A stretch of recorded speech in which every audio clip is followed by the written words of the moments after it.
वालेकुम अस्सलाम। कैसे हो? ठीक हो?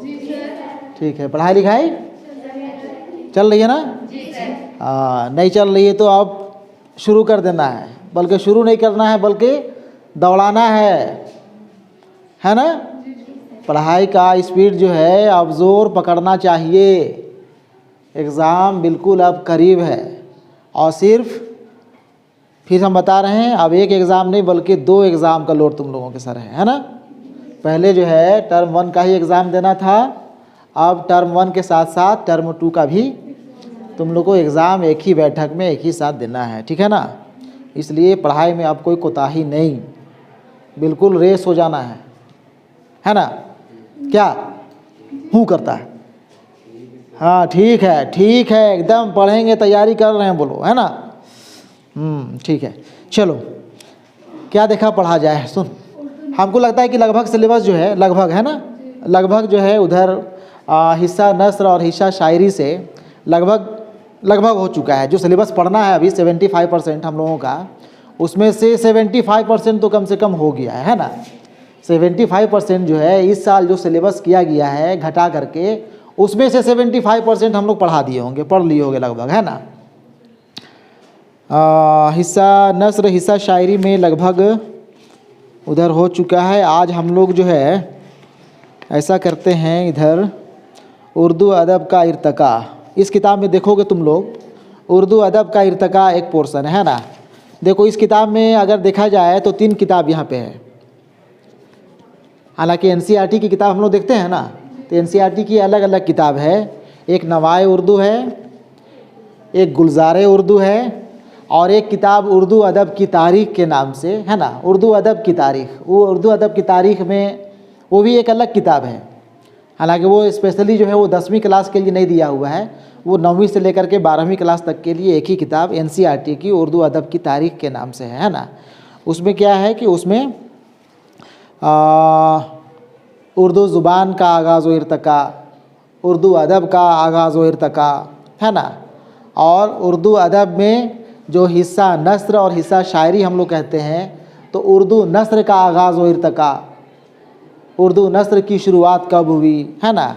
और वो कैसे कैसे आगे बढ़ी, वो सब दिया हुआ है उर्दू अदब की तारीख़ में, है ना? उर्दू अदब की तारीख़, हिस्ट्री ऑफ उर्दू लिटरेचर, तो वो एक किताब है। और इस किताब में तीनों मिला जुला करके तुम लोगों को एक ही किताब में गोल्डन उर्दू के नाम से दिया हुआ है ना? तो आज हम लोग जिसको कह रहे हैं ना उर्दू अदब की तारीख़, उस हिस्सा को देखते हैं। इसमें देखो पेज नंबर 170 निकालो तो, पेज नंबर 170 तुम लोगों का दिया हुआ है। इसमें उर्दू ज़ुबान की तारीख़ आगाज़ व इर्तका, और इसमें सवाल नंबर 1 जो है उर्दू ज़ुबान के आगाज़ व इर्तका पर मुख्तसर रोशनी डालिए। और ये हम लोग रोशनी पहले ही डाल चुके हैं, है ना? उर्दू ज़ुबान के आगाज़ व इर्तका के मुतल्लिक़ हम लोग बातचीत कर चुके हैं, किए हैं कि नहीं किए हैं? याद है ना? उर्दू ज़ुबान के इब्तदा के बारे में हम लोग पहले ही बातचीत कर चुके हैं। बताया था ना कि उर्दू ज़ुबान का बात कर रहे हैं। उर्दू ज़ुबान और उर्दू अदब में फ़र्क है।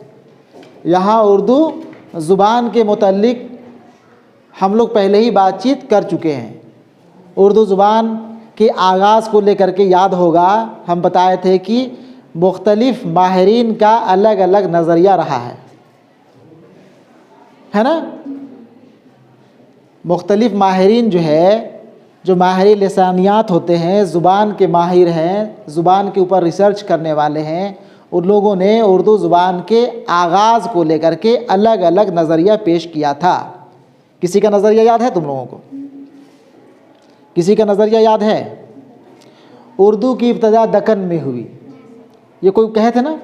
कौन बोले थे, याद है? मोहिउद्दीन कादरी ज़ोर। किसी ने कहा था कि उर्दू की इब्तदा दिल्ली और उसके आसपास के इलाकों में हुई है, और यही नज़रिया सबसे ज़्यादा काबिल कबूल है। यह नज़रिया किसका था, याद है? नहीं याद है। मसूद हुसैन खां का नज़रिया था। उर्दू की इब्तदा दिल्ली और उसके आसपास के इलाकों में हुई। ठीक है ना। ये मसूद हुसैन खां का नज़रिया था और यही नज़रिया ज़्यादा काबिल कबूल है। हालांकि और भी अलग अलग माहिरीन ने अलग अलग नज़रिया पेश किया जिसको हम लोग पहले पढ़ चुके हैं, देख चुके हैं। ठीक है ना। आज हम लोग देखते हैं उर्दू नस्र का इर्तका। ठीक है ना। उर्दू नस्र का इर्तका किताब तुम लोग निकाल लो और तुम ही लोग की किताब से जो है यहाँ पे जो सवाल दिया हुआ है उर्दू नस्र के इर्तका का जायज़ा लीजिए। ठीक है ना। हम इसी को लाइन बाय लाइन, एक एक लाइन जो है हम पढ़ते जा रहे हैं और तुम लोगों को समझाते जा रहे हैं। ठीक है ना। जब तुम लोग देखोगे अपनी किताब से, देखो हम तो इसके बारे में कुछ बोलना होगा, कुछ बोल सकते हैं, बोल देंगे, है ना। लेकिन सारी बात शायद यहाँ पे मेरे बोलने से ना आए। प्लस है कि सिर्फ तुम लोग लेक्चर सुनने जैसा सुनोगे, इधर से सुनोगे इधर से निकाल दोगे। किताब अगर देखोगे तो कम से कम बहुत सा लफ्ज़ जिसको पढ़ना नहीं आता होगा तुम लोगों को, वो लफ्ज़ भी पढ़ना आएगा, है ना। और उसमें कई खास अहम जो पॉइंट होगा उसको जो है नोट भी कर लेना है, उसको अंडरलाइन भी कर लेना है तुम लोगों को। ठीक है ना। तो उसको ध्यान से जो है एक एक करके देखते चलो। सवाल नंबर 3 यहाँ पे है उर्दू नस्र का इर्तका में, उर्दू नस्र के इर्तका का जायज़ा लीजिए। उर्दू नस्र के इर्तका का जायज़ा, उर्दू नस्र का। देखो अदब में हिस्सा नस्र है और शायरी है। तुम लोग पढ़े हो ना गुलिस्तान अदब में, गुलिस्तान अदब में हिस्सा नस्र और हिस्सा शायरी। अब हिस्सा नस्र में देखे होगे मजमून पढ़ना था ना मजमून। कौन सा मजमून पढ़ना था? हिस्सा नस्र में देखो ना जी, यहाँ पे है ना मजमून। हाँ मजमून है। हिस्सा नस्र में तुम लोगों को पढ़ना था अफसाना, सवाने, ड्रामा, आप बीती और मजमून। यह हिस्सा नस्र का सिन्फ है। और फिर हिस्सा शायरी में यहाँ पे लिखा हुआ हिस्सा नज़्म, इसमें गज़ल, नज़्म, रुबाई, ये 3 सिन्फ यहाँ पे दिया हुआ है हिस्सा शायरी में। यहाँ पे सवाल कह रहा है हिस्सा नस्र के आगाज़ व इर्तका के ऊपर रोशनी डालिए। अब हिस्सा नस्र में अफसाना भी आ गया, सवाने भी आ गया, ड्रामा, आप बीती, मजमून और उसके पहले दास्तान, नाविल, है ना। जो भी नसरी सिन्फ है उसके आगाज़ व इर्तका के ऊपर रोशनी डालना है, उसके ऊपर बातचीत करना है। शायरी के ऊपर बातचीत नहीं कर रहे हैं। ठीक है ना। शायरी के ऊपर बातचीत हम लोग नहीं कर रहे हैं। हम लोग उर्दू नस्र का आगाज़ व इर्तका यानी उर्दू दास्तान। सबसे पहले तो दास्तान की ही शुरुआत हुई थी, किस्सा कहानियों का चलन था शुरू में, है ना। तो देखा जाए तो हम लोग वहाँ से शुरू करेंगे, दास्तान से। और दास्तान कैसे आगे बढ़ते बढ़ते जो है दास्तान के बाद नाविल, नाविल के बाद अफसाना और उसके बाद और भी नस्र का जो दूसरी सिन्फ है वो कैसे कैसे आगे बढ़ती गई उसके बारे में यहाँ पे चर्चा करना है। ठीक है ना। ठीक है। देखिए यहाँ पे उर्दू नस्र है ना, उर्दू नस्र का आगाज़ व इर्तका, है ना। उर्दू नस्र का आगाज़ व इर्तका। ठीक है ना। ठीक है, किताब देखो। दुनिया की दूसरी ज़बानों की तरह उर्दू में नस्र की इब्तदा नज़्म के बाद हुई। किताब देखना। दुनिया की दूसरी ज़बानों की तरह उर्दू में नस्र की इब्तदा नज़्म के बाद हुई। यानी कि पहले जो है लोग जो है गाना और शेर व शायरी करना शुरू किए, उसके बाद जो है नस्र वजूद में आया। यानी पहले जो है बच्चा गाना गा रहा है या बड़े गाना गा रहे हैं, गुनगुना रहे हैं, उसके बाद जो है बोलना सीख रहे हैं। बात समझे। पहले शायरी की इब्तदा हुई, उसके बाद जो है उर्दू नस्र का आगाज़ की शुरुआत हुई। और ये सिर्फ उर्दू में नहीं बल्कि दूसरी ज़ुबानों में भी यही हुआ है। ठीक है ना। कि पहले शायरी, पहले पोएट्री, पहले क्या बोलते हैं हिंदी में पद्य, कविताएं, वो पहले चलन में आया और उसके बाद जो है प्रोज या गद्य या नस्र का वजूद हुआ। ठीक है। दुनिया की दूसरी ज़बानों की तरह उर्दू में नस्र की इब्तदा नज़्म के बाद हुई। नज़्म के बाद हुई यानी कि शायरी के बाद हुई। पहले इसके छोटे छोटे जुमले और अल्फाज इस्तेमाल होते रहे। किसके? नस्र के। पहले जो है इसके छोटे छोटे जुमले और अल्फाज इस्तेमाल होते रहे। सूफियों और संतों ने अपना पैगाम आवाम तक पहुंचाने के लिए उर्दू नस्र ही का सहारा लिया। ठीक है ना। सूफियों और संतों ने तबलीग इस्लाम के लिए, अपने मज़ाहिब की इशाअत के लिए, फैलाव के लिए उन लोगों ने छोटे छोटे जुमले, आसान आसान जुमले, नसरी जुमले इस्तेमाल करना शुरू किया। ठीक है ना। उर्दू नस्र का सहारा लिया।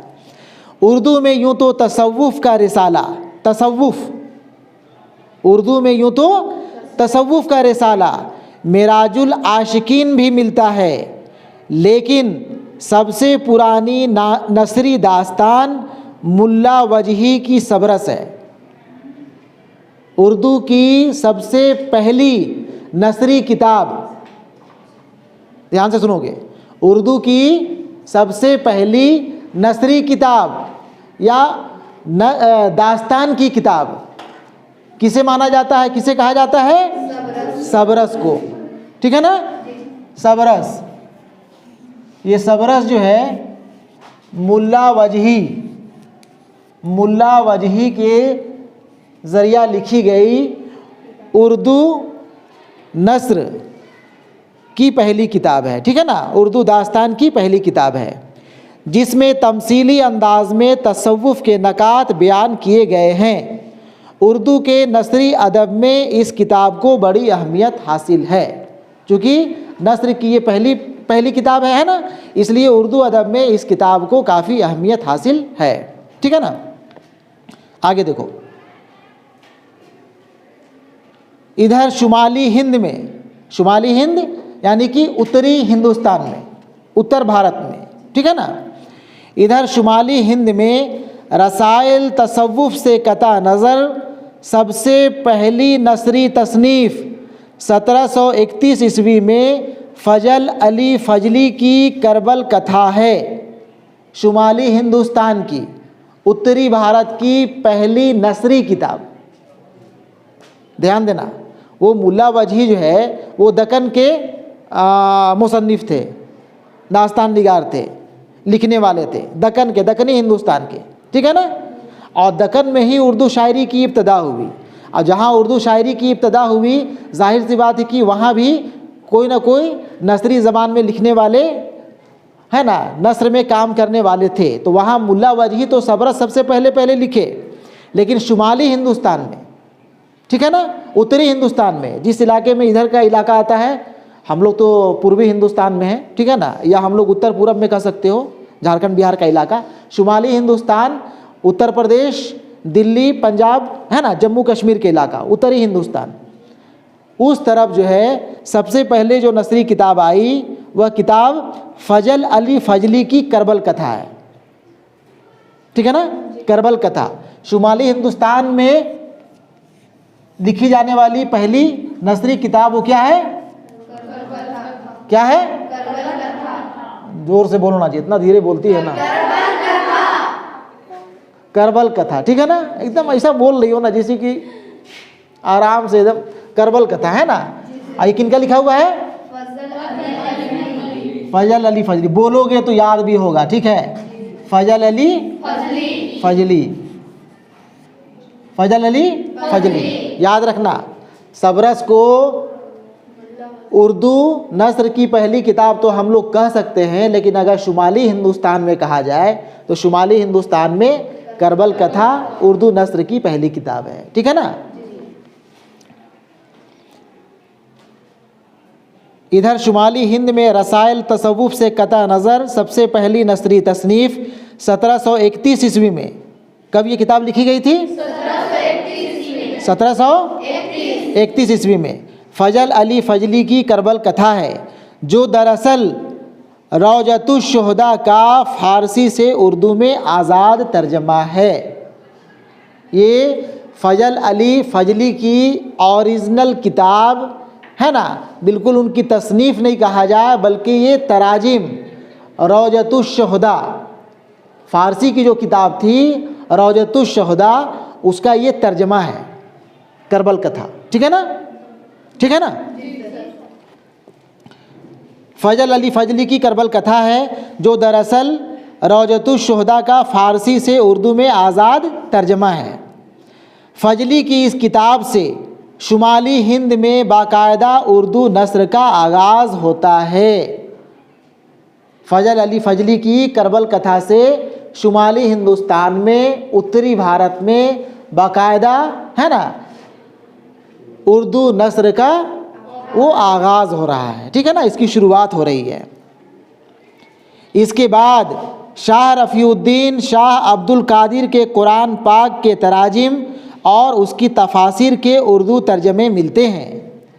सौदा का एक दिबाचा भी उस दौर के नसरी सरमाया का हिस्सा है। यहाँ दो चीज़ याद करने का है, एक तो सबरस के मुसन्निफ़ हो गए मुल्ला वजही, ठीक है ना, और करबल कथा के ये दो किताब का नाम और दो मुसन्निफ़ों के नाम जहन में रखना, ठीक है ना। बाकी बीच में बहुत सा चीज़ आएगा जो तुम लोग को अभी 10वीं क्लास में याद करने की ज़रूरत नहीं है, हाँ तो दिमाग भ्रष्ट हो जाएगा। इतना यहाँ किताब का नाम आए, इतने लोग आएंगे ना, ठीक है, इतना तारीख आएगा कि बिल्कुल दिमाग तुम लोग का भ्रष्ट होता है ना, भ्रष्ट हो जाएगा। ये दो याद रहेगा ना, एकदम जहन में रखना है। उर्दू की पहली नसरी किताब अगर हम लोग कहेंगे तो मुल्ला वजही की सबरस, लेकिन शुमाली हिंदुस्तान में लिखी जाने वाली उर्दू नस्र की पहली किताब करबल कथा, याद रहेगा ना, ठीक है। आगे चलो। फोर्ट विलियम कॉलेज के क़याम से पहले, फोर्ट विलियम कॉलेज के क़याम के पहले, फोर्ट विलियम कॉलेज का क़याम कब हुआ था, पढ़े थे ना, उर्दू ज़ुबान का आगाज़ व इर्तिका में फोर्ट विलियम कॉलेज का जिक्र हुआ था 1800 ईस्वी में। 1800 ईस्वी में हुआ था ना, वही ना लिखी गई थी एक से बढ़कर एक दास्तान की किताब, बागो बहार है ना, तोता मैना की कहानी, आराइशे महफिल, लल्लू लाल जी का है ना, कई किताबें थी वहाँ पे। तो फोर्ट विलियम कॉलेज के क़याम से पहले यानी 1800 ईस्वी के पहले किस्सा मेहरा अफरोज़ दिलबर से दास्तानी अदब का सिलसिला शुरू होता है। दास्तानी अदब का सिलसिला फोर्ट विलियम कॉलेज के क़याम से पहले ही जो है किस्सा मेहर अफरोज़ दिलबर से शुरू हो रहा है, ठीक है ना। तारीख़ी हवालों के मुताबिक यह किताब 1759 ईस्वी से 1732 हवालों के मुताबिक यह किताब 1732 से 1759 के दरमियान की तख्लीक करार पाती है।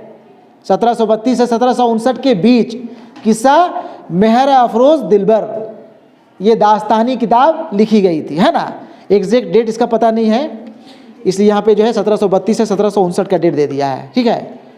पूरी दास्तान आम बोल चाल की ज़बान में है। इसके बाद हमें 1780 के आसपास अता हुसैन खां तहसीन की फ़ारसी किस्सा चहार दरविश का उर्दू तर्जमा 9 तर्जे मरस्सा नज़र आता है।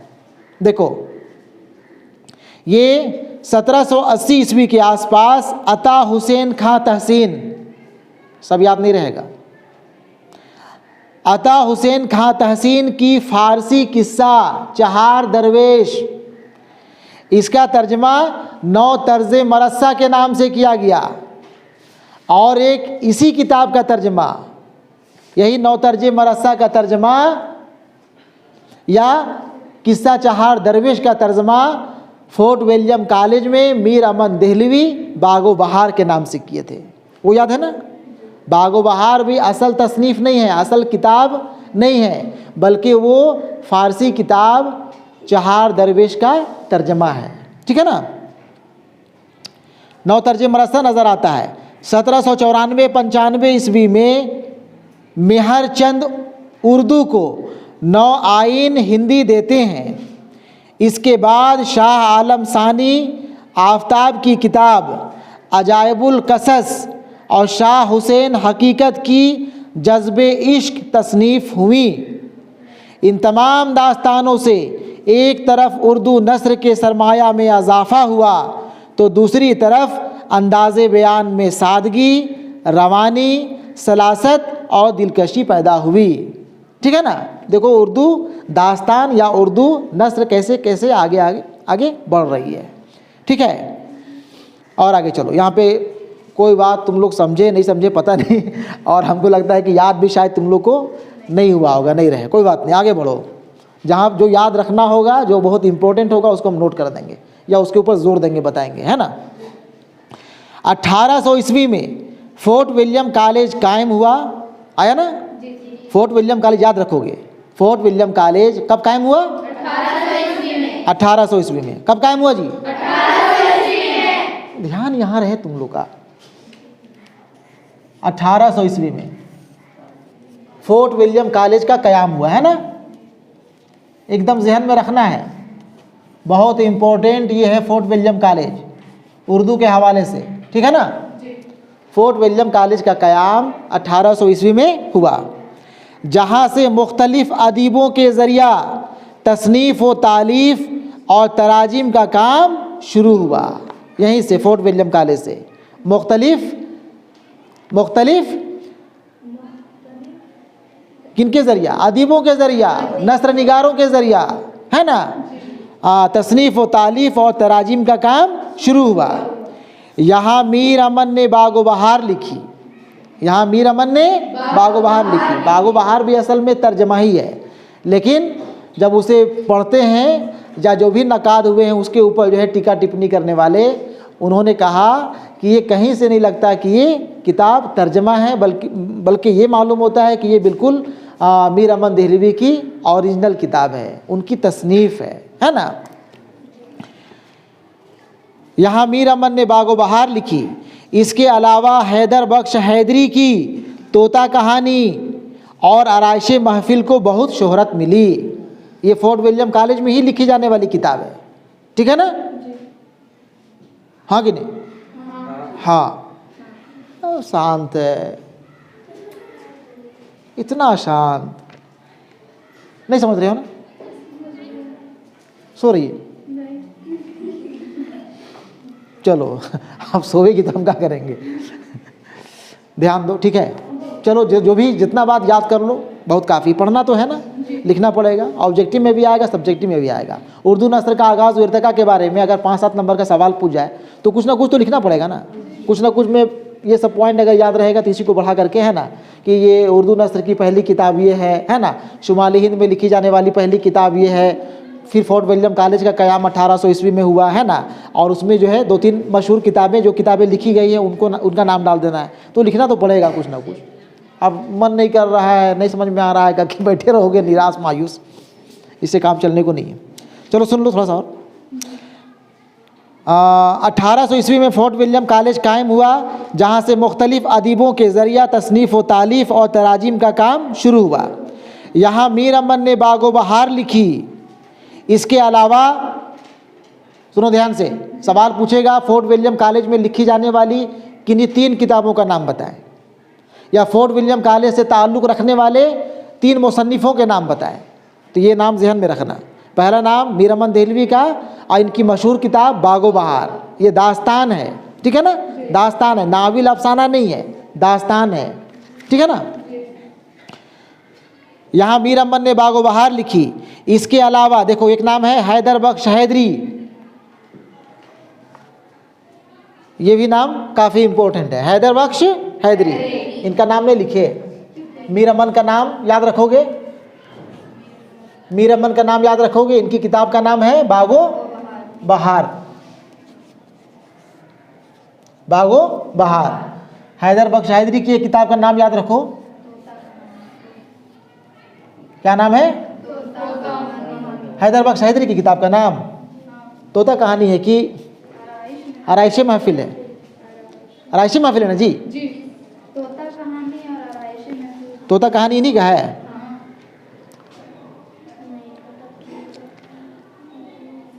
हाँ, दोनों किताब इन्हीं का है, ठीक है।